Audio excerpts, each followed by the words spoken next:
Hey guys, what is going on? This is Travis P11. I'd like to welcome you back to the channel. And today we're going to talk about the Schwinn Rascal pet carriers, dog carriers, carts for your bicycles. It's been about 10 months since we bought a pair of these Rascal carts. We bought the small model that you see right here and the large model that you see right here. And I'm going to show you how these hook up, talk about the features of each bike cart, talk about our experiences with the carts, the pros, the cons, the good, the bad, and the ugly, after about 10 months of experience of ownership. And just right off the bat, I want to say they are one of the best built dog carriers that you can find. We looked at a bunch of different brands, read the reviews, and these seem to have the highest quality of all the models that are out there. And in all honesty, if I'm going to be towing my dog, I want to make sure I can do so safely and comfortably and just make sure we don't have any trouble. So the first thing we're going to do is we're going to take you through the specifications for the small Schwinn Rascal pet carrier, dog carrier.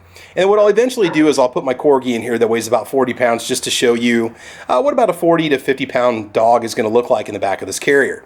So first things first, this model is rated for 100 pounds.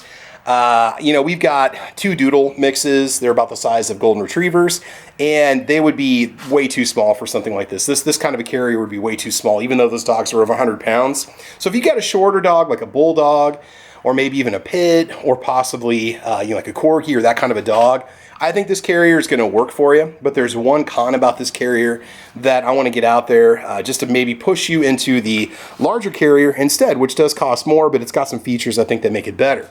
First things first, guys, we bought these out of our own pocket. We're not getting these with any kind of incentive. I have no affiliate links on this, no incentives for this whatsoever. But they are two different designs of carts, and you can kind of understand why there's such a price difference, okay? So first of all, specifications on the small Rascal carrier. Let me go ahead and grab my laptop here and I'll tell you what we're looking at. The brand is Schwinn. There's orange and green, so the orange is going to be for the small and the green is going to be for the larger model that you see here. The orange one is 54 inches by 26 inches by 31.89 inches. It does weigh 34 pounds. It does hold 100 pounds in it. Maximum height recommendation, it says, is 53 inches, which is interesting because it's only about 16 inches deep, which is kind of interesting. That's all you have for space for the dog from the bottom of the carrier where they sit to the top. So the overall length that they're giving you is including the little yoke connector that you have with it. One nice thing about these is whether you have the big one or the small one, they use the exact same connector on the back of the bike, which we're going to show you here in a little bit. Now, depending on the model of bicycle that you have, that's also going to determine how you're going to hook it up and what's going to take place and whether or not you should have a bicycle put the adapter bracket on or not, because we did run into some issues when we put this on the first bicycle. Okay, so let's just take you from the front to the back, the features on the small Rascal, which currently sells for about 169 bucks over on Amazon. That's from Amazon Direct. These do sell out quite a bit in the summertime. So if you have trouble finding one, don't be afraid to check, Facebook Marketplace. You have a pretty good chance of finding one over there. Now, according to the specifications, these are a 16-inch tall tire is what you're looking at. They are tube tires. They are inflatables. We did put some aftermarket air valve covers over them. You do have two of those. They've got a nice brushed aluminum wheel. They do simply go on with just a pin in the bottom that locks into place. They've got nice ball bearings on them. They're nice and quiet. They are a smooth running tire. They are the only little bit of suspension you actually have on the bicycle itself. And assembly, when you get it out of the box, it really is just a matter of just basically unrolling everything, unraveling everything, and hooking one little cross member across the back into place, snapping into place, and you're all good to go. Be very careful when you snap that little bracket inside when you push the bar in to lock it into place. I did break it the first time. I don't know how, so I ended up having to call the company. I did call Schwinn, and after a bit of a discussion with them and proof of purchase, they did send me the replacement part to put on there. Ironically enough, it also happened on the second model. I was just snapping the bar into place, just pushing it into the bracket, locking it into place, and it did actually break. And so I did get it a second time. So you might have the same problems as me. Maybe Schwinn will have that issue figured out by the time it gets you. I don't really know. First of all, the adapter, let's just take a look at the adapter. We've got identical Kona Deluxe bicycles. Other than the frame size and the years of production, the bikes are virtually identical. So this is how your adapter is going to hook on the back. It might be a little bit of trial and error initially as you try to figure out what angle you're going to need to make the yoke plug in, which is actually right here. You have a safety pin that comes out. This goes into the socket right there. Your little pin goes through the top, snaps into place, and you're good to go. Now, you can have some issues if you have a reverse kickstand like ours where the kickstand folds back. That could cause some difficulty in the mounting angle for the bracket, as well as the safety straps. So every bike is going to be different, so your mileage is going to vary once you get this set up. It's about as universal as it possibly can be. What I didn't like about the bracket, unfortunately, is on this bicycle, the axle comes out completely. So we had to basically unhook the rear with the sprocket and the chain, kind of push it forward, pull the axle out, put the bracket on, push the axle back in through all the gears, and put it all back together. And when it was all done, we just could not quite get the tension correct on the bicycle itself. So the bike did go into the bike shop. They did a little tune-up on it quick, and for about 15 bucks, they fixed that for us. So be very, very careful when you put this back mechanism back together. And if you're just afraid to do it, you know what, just take your cart into the bike shop, take the adapter in there, pay them 15 minutes labor, let them do it the proper way, get it adjusted so you don't run into issues, because we did have some problems. But again, your bike may be a little bit different with this design. Unfortunately on ours, like the end cap wouldn't come off, the entire axle had to come out, and we had to run the axle through the bracket to get it secured into place. And there's a little plate that locks into place there too. Seems complicated. The manual makes it really simple. Not really an issue. The yoke, the actual hookup itself, has kind of a spring on the front of it. It's going to give it a little bit of bounce and some flexibility. It's a nice sturdy bar. I wouldn't worry about it breaking. And last night we had a bit of a pet emergency, so I had both dogs in the cart. I had two doodle blends in the cart, and we're talking about a Aussie doodle and also a Bernese golden doodle, okay, over 120 pounds. This cart's also rated for 100 pounds. We brought them both back safely, no problems. Wouldn't recommend doing it again, but they did make it back. But I would not exceed the 100-pound weight limit if you are going to be taking the dogs. Okay, so front to back, you do have a nice little rain fly over the top here. So if you ride out in the rain, you can keep the dog secured. These Velcro into place. And you still get the ventilation on the sides right there, but this will keep them nice and dry. So again, you can roll this up and the little straps will go into place and keep it out of your way. What I don't like about this, and the reason why I would probably not buy this again, is when you have this open all the way, in order for your dog to stand out of it, there's just really not much of a lip there to prevent the dog from jumping out the front. And my little corgi kept trying to jump out of it every time we come to a stop, which drove me nuts. So the other option is to basically strap the dog in completely. But if your dog is tall enough, he's going to be restricted because of the low height of the cart. So it can really be an issue. So you may not be happy with the height of this cart when you buy it. What I really wish they had was a zip open section right here like you're going to see in the larger cart, which is the reason why if I could do it all over again, I just would have bought two of the larger carts. But, you know, we used it for a couple months and we were happy with it. Eventually my dog learned that, you know, you don't jump out of it when we stop. He got that figured out and he was okay, but it's a little scary the first couple times. You do see some marks on the side here. That's because we had one of our doodles in here. We were trying to haul her around in it, and she was just too big, and she kept bulging out the sides and rubbing it on the tires. And so you want to make sure that you're only using a cart that's going to fit the appropriate size of the dog. You do get your little flag with it, which makes your bike very visible. You do have a nice little pouch on the back of the small cart. You do have a reflector on the back. Like I said, you have them on the sides of the wheels. What's nice about this is your rear entrance, which makes it easy to load your dogs in. So if you can't lift the dogs or don't want to lift the dogs, or it's too awkward to lift the dogs will run right in the back. You simply zip it up in the back and you're all set to go. The frame itself is just kind of a simple U-shaped frame, almost kind of like a little ladder frame with a beam going across the center. And it does have a little mat that goes in the bottom of it to keep the dog into place. And overall, I'd say it's a pretty good design. You know, for 169 bucks, you can buy some cheaper ones like off of Temu and other places like that. But we decided just to go with a good brand that had some good product support in case something happened.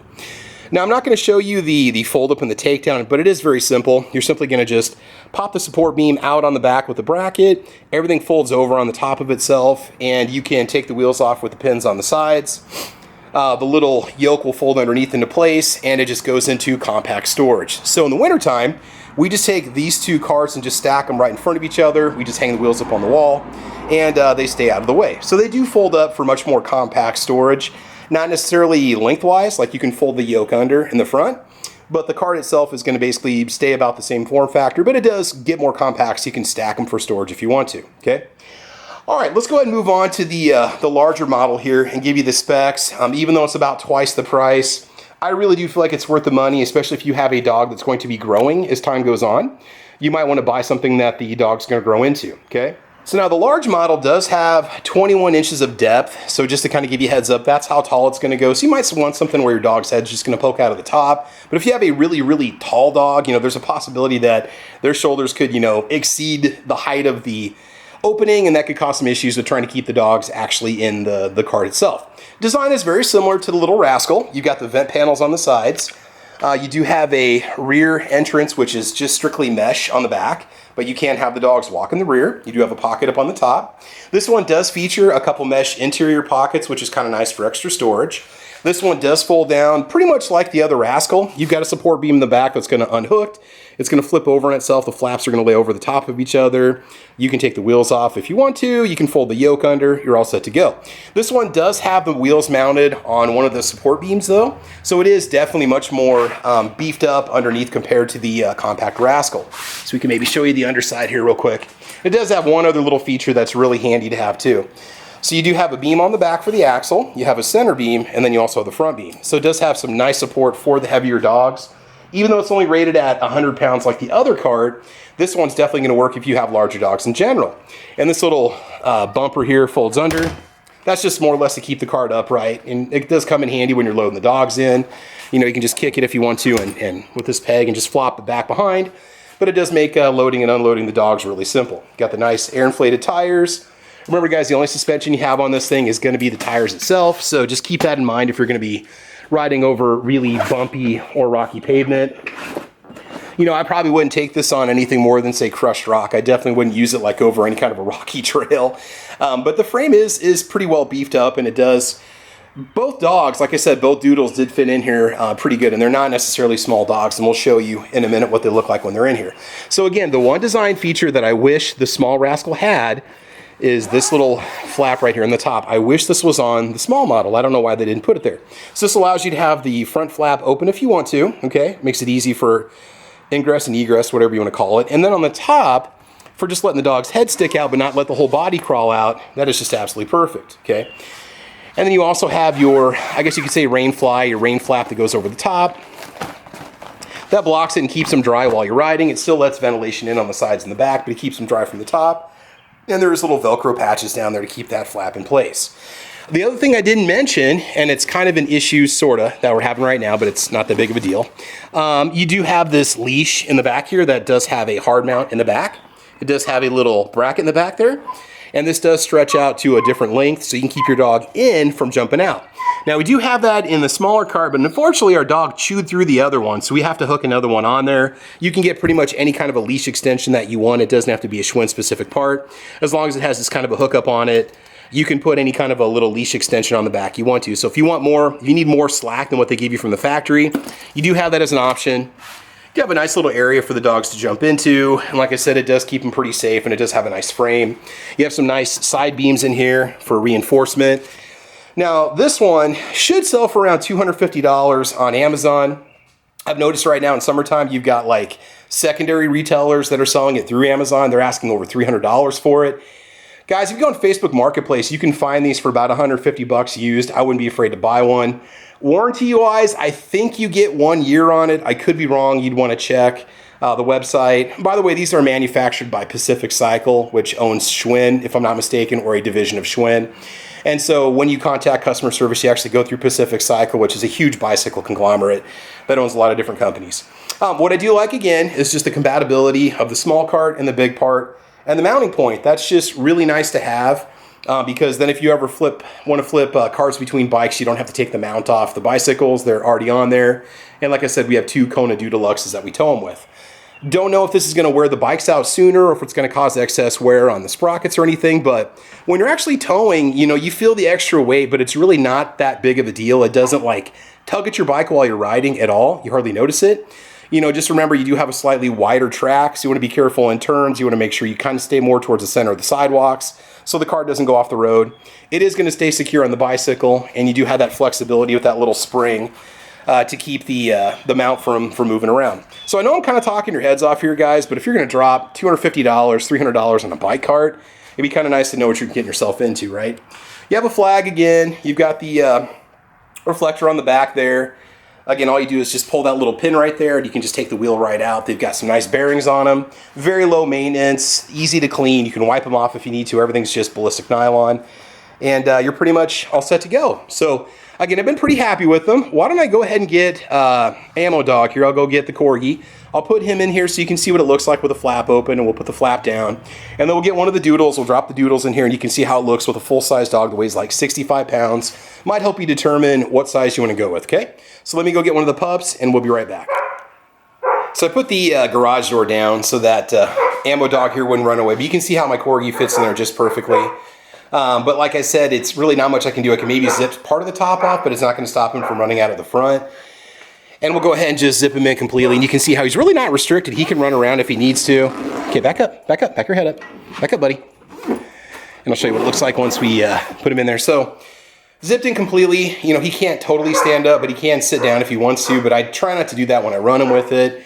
Like I said, I could maybe unzip one side if I wanted to, and he could maybe stick his head out there a little bit, but then you risk breaking the zipper and getting his neck caught. So really, I just don't understand why they didn't put the little zip open door in the top. I know it wouldn't be much smaller than the entrance, but, and you can see how he wants to get out right there. But anyway, that's what he's going to look like when you have a small dog in the small carrier, and he weighs around 40 pounds, 45 pounds. All right, let's go ahead and load up one of the doodles, and we'll go from there. Okay, so this is our 14-month-old Bernese Golden Doodle. She's around 65, maybe 70 pounds. She's a pretty big dog, pretty tall dog. Just to kind of show you, hey Mabes, what she looks like when you put her in there. She can turn around, she can sit down, but I mean, this is really, you know, I mean, it's a little restricted, but she also doesn't jump out of it, which is kind of nice. Again, we have that little hatch open on the top, but you can see what it looks like when she gets in there. And all I had to do was just zip the flap down completely in the front. She could just basically walk right in and walk right out. So that's what your 65-pound dog is going to look like. So do not go with the smaller carrier, especially if you have basically like a full-size dog, say a Golden Retriever, Black Lab, Doberman, German Shepherd, like full-size dog. You definitely want to go with the larger carrier. I know it's a lot more money, but that's just way too small for a dog this size, okay? All right, so let's just bring it back for a few final words. So in the end, guys, we've been pretty happy with the carriers, whether it was the customer service that we got from Schwinn on those little brackets that we needed, or just simply, you know, their overall use and just how they function. You have a lot of options out there for dog carriers. And I would recommend these. I would buy them again. But like I said, if I did it again, I would just buy 2 of the large ones, like I've said twice already. Just pass on the small one, especially if you have a dog that you know is going to be growing. It'd be nice to have that extra space. And you could also throw some extra items in here too. Heck, you could even use this potentially for like grocery cart hauling if you wanted to, because you could put 100 pounds in there and you could put a lot of sacks in there too. So that's something that would work too. I don't recommend exceeding the weight limit, especially just for safety reasons and stuff like that. But overall, yeah, I mean, I've been really happy with them. So anyway, guys, this is Travis P11. And guys, make sure you check out our B channel, Taste of Nebraska. I will put a link to that channel at the end of this channel so you guys can check it out. It's a whole nother channel that Gun Bunny P11 and I have been working on.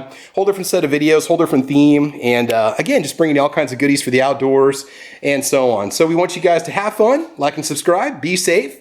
And as you know, we will talk to you soon. Take care, guys, and have a good one. Bye-bye.